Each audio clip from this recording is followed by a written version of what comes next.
진전됩니다. 기대와 우려가 엇갈리는 부동산 투자 이민제. 오늘과 내일 집중 보도합니다.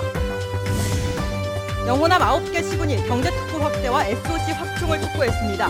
남해안 관광 활성화를 위한 특단의 대책을 정부에 공동으로 건의한 것입니다. 여수의 해양레저 관광 활성화를 위해 마리나와 크루즈 개발이 필요하다는 지적입니다. 데스크 인터뷰 오늘 여수 관광의 가능성과 미래를 짚어봤습니다. 광양항이 물동량 세계 1위인 닝고 저우산항과 자매 결연을 맺었습니다. 앞으로 직항로 증설과 인력 교류가 추진됩니다. 여러분 안녕하십니까? 법무부가 여수 화양지구를 부동산 투자 이민제 적용지구로 고시했습니다. 전국에서 8번째로 지정된 건데요. 어떤 제도인지, 추진 배경은 무엇인지 박광수 기자가 집중 취재했습니다. 여수 여자만과 가망만을 가르는 반도 지형의 끝자락입니다. 경제자유구역 내 복합 관광지구로 개발 예정인 이곳 화양지구가 부동산 투자 이민제 적용지구로 지정 고시된 곳입니다. 콘도 등 휴양 체류시설에 5억 원 이상을 투자한 외국인에게 거주 비자를 발급하고 5년이 지나면 영주권을 주는 투자 유인책이 적용된 겁니다. 전국에서 8번째, 올해 들어서는 강릉 정동진 지구에 이어 2번째입니다. 특히 화양지구 활성화에 다급한 광양경제청은 이번 투자 이민제 지정을 특별한 의미로 받아들이고 있습니다. 1조 원 이상으로 예정됐던 일상 측의 투자가 골프장 등 일부를 제외하고는 사실상 무산됐고 최근 거듭된 국제 공모에서도 외국계 자본의 관심을 끌지 못한 상황. 자칫 텅 빈 관광단지로 장기 방치될 우려가 높았기 때문입니다. 전국적으로 많은 지자체들이 치열한 경쟁을 벌였고 우리 광양만큼 경제자유구역청에서 화양지구를 성공적으로 법무부를 설득하여서 지정을 얻어낸 외국인들, 특히 중국인들의 관심과 투자가 늘어날 것이라는 가능성에 지역개발에 목마른 주민들은 일단 반기는 분위기입니다. 그러니까 초창기입니다만은 지금 우리가 큰 기대를 갖고 있는 건 사실입니다. 좀 더 확대를 해서 시행됐으면 하는 바람입니다. 화양지구의 모델은 투자 이민제 시행 이후 중국계 자본의 투자가 본물을 이루었던 제주도. 하지만 외국인 정주 여건이나 기반 시설은 제주에 견줄 수 없는 열악한 상황이어서 준비 없이 문만 열어놓은 것 아니냐는 지적도 나오고 있습니다. MBC 뉴스 박광수입니다. 영호남 9개 시군이 남해안의 관광산업 활성화를 위해 경제특구 확대와 SOC 확충 등을 촉구했습니다. 오늘 진주 경상대에서 열린 남해안 남중권 발전협의회 상생발전 포럼에서 영호남 9개 지역 시장 군수들은 남해안 선벨트 사업구역의 민간 투자를 활성화하는 차원에서 경제특구와 규제 프리존을 확대해 줄 것을 요구하는 내용의 공동선언문을 채택했습니다. 이들은 또 도로와 철도 등 각종 인프라를 확충하고 유람선과 크루즈 사업 등을 집중 육성해 줄 것을 정부에 요청했습니다. 여수시가 해양 레저 스포츠 활성화를 위해 레저 스포츠 상시 운영에 나섰습니다. 여수시는 이달부터 하계 휴가 시즌을 맞아 웅천 요트마리나 측과 함께 웅천 앞바다에서 익스트림 보트와 피싱 보트 체험 운영에 나섰습니다. 특히 소외계층 40명을 대상으로 해당 프로그램을 매달 2차례 무료로 체험하는 기회도 제공합니다. 이는 여수 웅천 요트마리나를 찾은 관광객들과 시민들에게 보다 많은 체험 기회를 제공하기 위한 것으로 해양 레저 스포츠 저변 확대에도 큰 도움이 될 것으로 기대됩니다.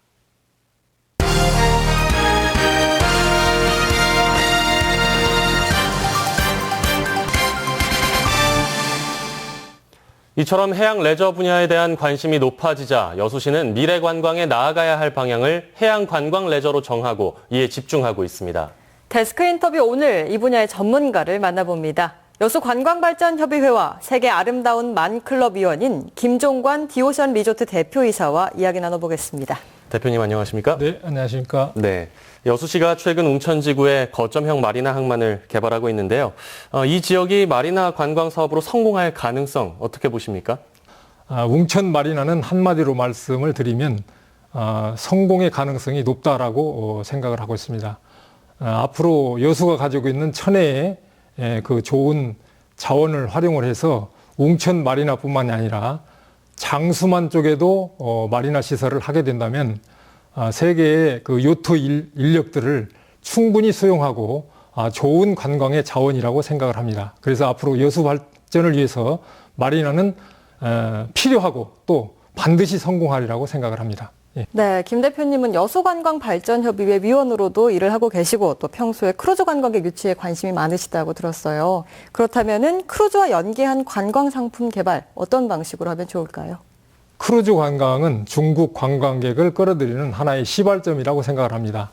그래서 이제 크루즈를 기점으로 해서 공항을 국제화한다든가 아니면 여수와의 여객선 직항로를 통해서 많은 중국 관광객들이 여수에 올 수 있는 길을 열어야 된다고 생각을 하고 있고요.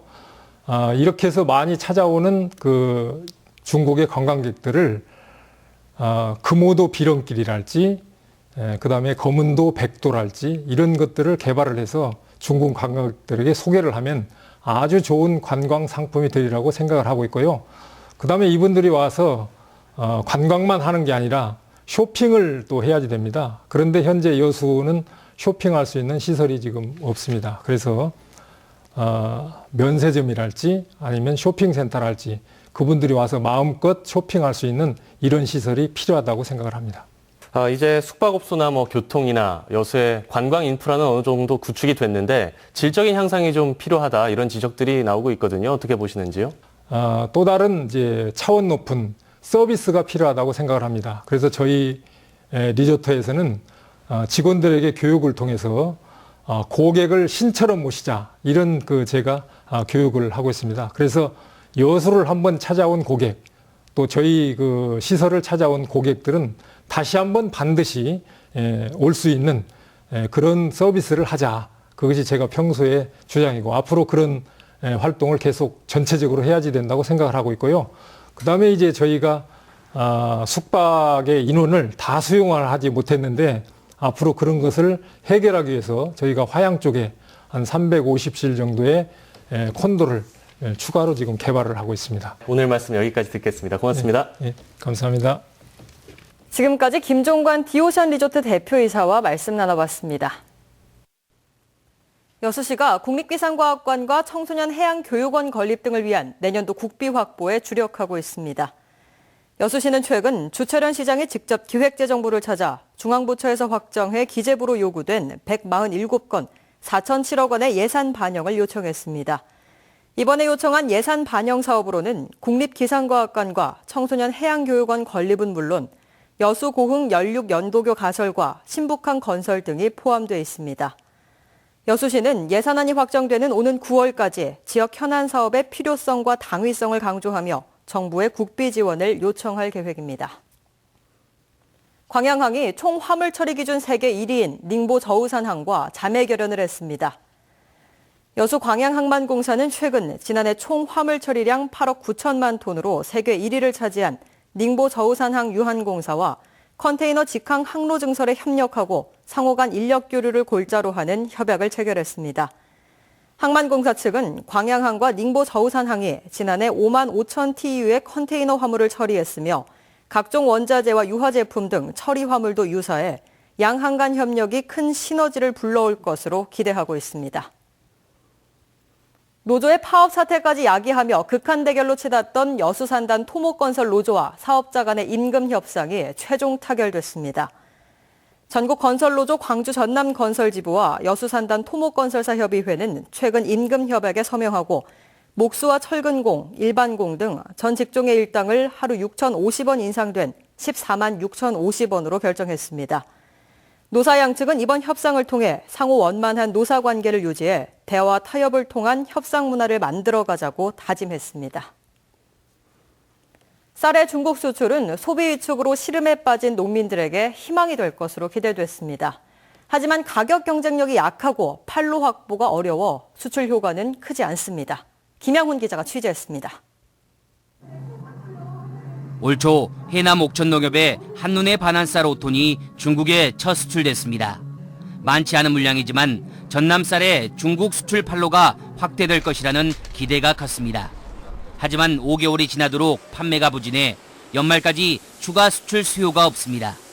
전남 쌀의 중국 판매 가격은 1kg에 6,000원 선, 중국 쌀보다 4배 넘게 비싸기 때문입니다. 여기 후반주 들어오면은 계속 한다는 계획이었는데 판매 좀 부진한 것 같아요. 가격이 좀 비싸다 보니까요. 전남 쌀을 비롯한 전국 6개 RPC에서 중국으로 수출된 국산 쌀 판매 실적은 대부분 비슷합니다. 지금까지 수출된 국산 쌀은 200여 톤으로 당초 농식품부의 중국 쌀 수출 목표치의 10%에 불과합니다. 유통망 확보 등 판매 대책 없이 실적을 내기 위해 성급하게 추진한 중국 쌀 수출 추진이 판매 부진으로 이어지고 있습니다. 농식품부는 뒤늦게 중국 쌀 시장 조사에 나서고 있습니다. 국내에 있는 중고가 고객을 타겟으로 유기농 쌀이라든가 고품질 쌀을 개발하여 이런 판촉 활동을 진행해 나갈 계획입니다. 전라남도는 쌀 판로 확대를 위해 산시성 식품박람회와 베이징 식품박람회에 참가해 수출 상담회를 개최하는 등 전남 쌀 홍보 마케팅을 강화하기로 했습니다. MBC 뉴스 김양훈입니다. 전라남도가 국장급 이상 17명의 인사 내정을 발표하고 오는 28일까지 최종 인사 발령을 냅니다. 이번 인사에 따라 주동식 일자리 정책실장이 도민안전실장으로 승진 전보 발령이 내정됐고 최종선 경제과학국장이 여수 부시장, 천재영 동부지역 본부장이 순천 부시장, 문동식 광양경제청 본부장이 광양 부시장으로 각각 부단체장 발령을 받았습니다. 이와 함께 이승욱 여수 부시장은 공로연수, 명창환 순천 부시장은 중앙부처 전출, 신태욱 광양 부시장은 광주 전남연구원 파견을 위해 자치행정국으로 각각 전입 발령됐습니다. 올해 일기작 벼수확이 오늘 순천시 해룡면에서 진행됐습니다. 이번 벼수확은 지난 3월 모내기 이후 130여일 만으로 순천시는 농업기술센터에서 생산한 미생물제의 영향으로 벼의 성장 속도가 빨라지면서 수확 시기도 지난해보다 10일 정도 앞당겨졌다고 설명했습니다. 순천 벼 조기 재배단지에서는 다음 달 10일부터 본격적으로 벼 수확이 시작돼 올해 690여 톤 10억 원의 매출이 예상되며 수확 이후에는 전통 한약재인 택사가 재배됩니다. 청년들 취업 참 어렵습니다. 지난달 청년 실업률은 17년 만에 최고치까지 치솟았는데요. 이렇게 어려운 취업문을 뚫기 위해 대학생들은 방학도 잊은 채 안간 힘을 쏟고 있습니다. 한신구 기자의 보도입니다. 생활 주변의 폐품을 이용해 만든 태양광 자동차의 성능 시험이 한창입니다. 다음 학기에 한전과 한전 KPS 등 에너지 관련 기관에서 실습이 예정돼 있는데 현장에서 필요로 하는 실력을 쌓기 위해 방학 기간에도 구슬땀을 흘리고 있는 겁니다. 이제 2학기 때 현장 실습을 갔는데 4개월 동안 이제 거기에 뭐 부족한 점이나 이런 걸 보완이 될 것 같아서 이렇게 방학 중에 나와서 공부를 하고 있습니다. 방학 기간인 9주 내내 이어지는 국가고시 자격증 취득을 위한 강좌에도 과 4학년생 모두가 참여했습니다. 갈수록 버거워지는 취업문을 뚫기 위해선 전문 자격증이나 전문 기술은 필수고 그래서 학점에 신경 쓰지 않아도 되는 방학 기간에 경쟁력 높이기에 나선 겁니다. 뒤처지면 안 되니까 저희 학교에서 하는 프로그램을 최대한 많이 참여해서 다른 학교 학생들보다 경쟁력을 키우기 위해서요. 각 대학들 역시 취업률을 높이는 건 물론 신입생 모집을 위해 경쟁력 강화 프로그램을 잇따라 내놓고 있는데 취업 지원 프로그램이나 해외 학술 연수 같은 직무 중심 강좌가 인기를 끌고 있습니다. 자기소개서나 면접할 때 내 자신을 그 순간 PR할 수 있는 그런 능력들을 부족하고자 느껴서 이제 4학년 방학 중 안에 국가고시 공부하면서 그런 것들을 채우려고 노력하고 있습니다. 지난달 청년 실업률은 10.3%로 지난 1999년 11.3% 이후에 17년 만에 최고치를 갈아치웠습니다. 남과는 차별화되는 스펙이나 경쟁력이 없다면 취업도 없다는 절박감에 이제 방학이나 낭만은 옛말이 되고 있습니다. MBC 뉴스 한신구입니다. 여수와 고흥을 잇는 다리 명칭을 놓고 국가지명위원회가 여수시와 고흥군에 합의안 도출을 요구했습니다.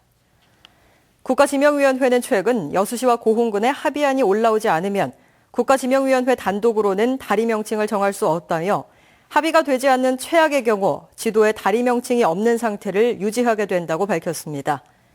전라남도 지명위원회는 파령대교와 적금대교, 여자만대교 등 7개 다리 명칭 중재안을 내놓고 여수시와 고흥군의 합의를 요청한 상태입니다. 한편 전라남도는 내일 입장이 팽팽한 양 시군을 불러 중재를 시도할 계획입니다. 고흥 웰빙 유자 석류 특구가 중소기업청이 실시한 지역 특화 발전 평가에서 최우수 특구로 선정돼 포상금 1억 5천만 원과 대통령상을 받았습니다.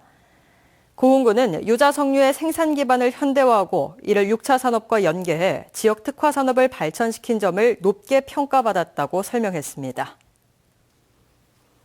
순천시의 부적절한 수의계약 사건과 관련해 시민사회단체가 순천시를 검찰에 고발했습니다. 순천행의정모니터연대 등은 17억 원대 불법 수의계약을 체결한 순천시가 산림조합에도 지난해부터 50억 원대 일감을 몰아줬다는 의혹을 제기했습니다.